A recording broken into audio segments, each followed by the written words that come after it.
now the bone. First of all, maybe I will explain about our department, Yes. and which is part of, because our department is dedicated for bone marrow transplantation. Let's start. You're telling me about your department. Yeah. So our department was created in the initial time of doing bone marrow transplantation for patients.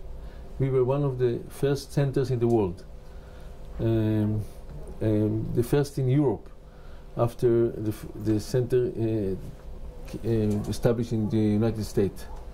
So we developed a very unique program of using bone marrow transplantation for the treatment of pediatrics and adults, for doing several types of transplant, including transplant for the patient bone marrow, which is autologous transplant, auto transplant, and transplants from external donor.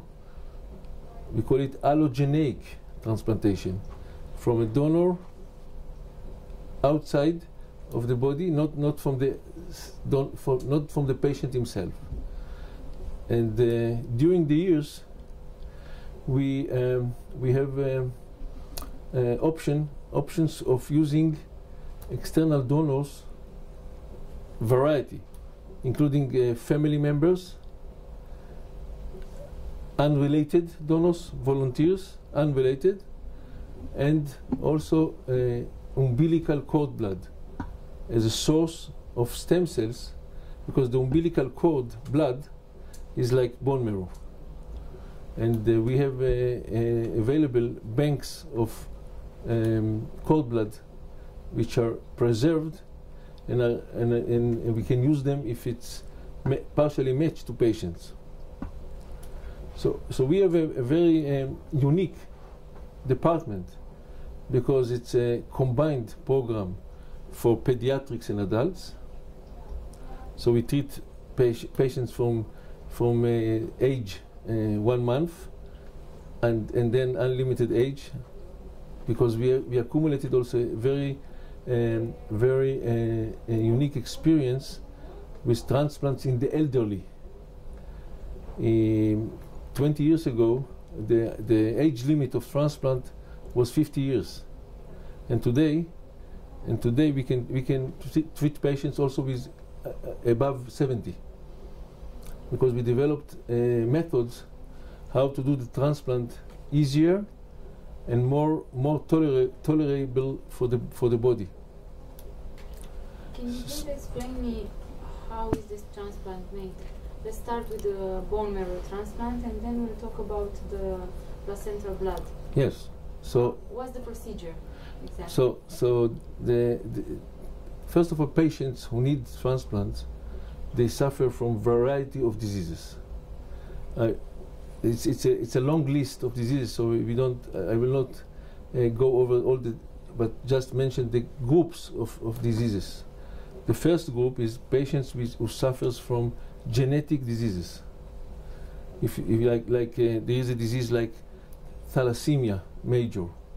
Those are babies that they have a gene problem in the globin gene, which is important for the hemoglobin, and they suffer from anemia.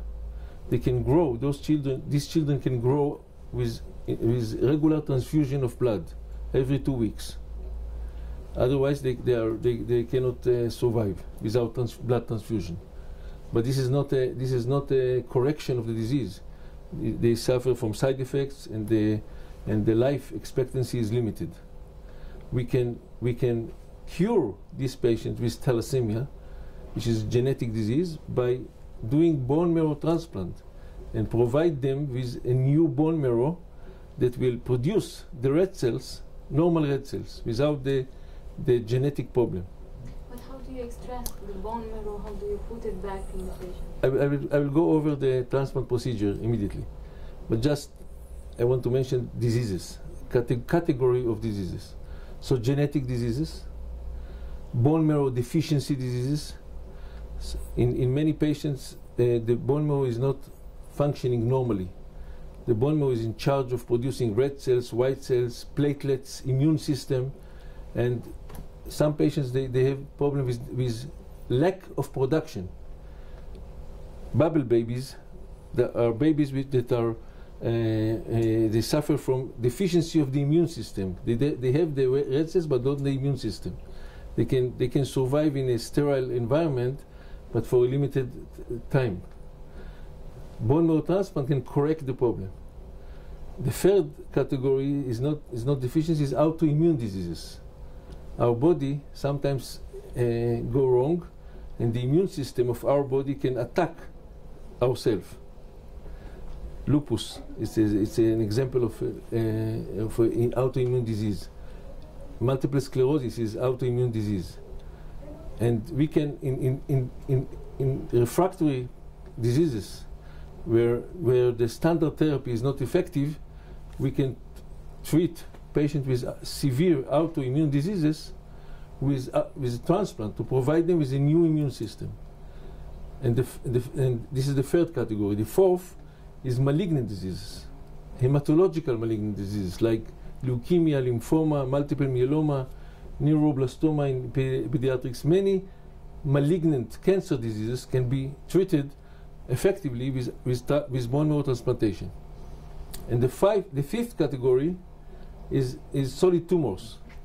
If you take a patient with renal cell carcinoma, metastatic carcinoma that is originated from the kidney, renal cell, if it's not responding to standard conservative therapy, bone marrow transplant can cure some of these patients. So for transplant, in some cases we can do autologous transplant. Autologous transplant means that we can collect stem cells, hematopoietic stem cells, the stem cells that are producing the bone marrow and all its products. We can collect the stem cells from the patient's system. Autologous transplant is restricted to some diseases which are chemo-sensitive or chemoradiossensitive radiation,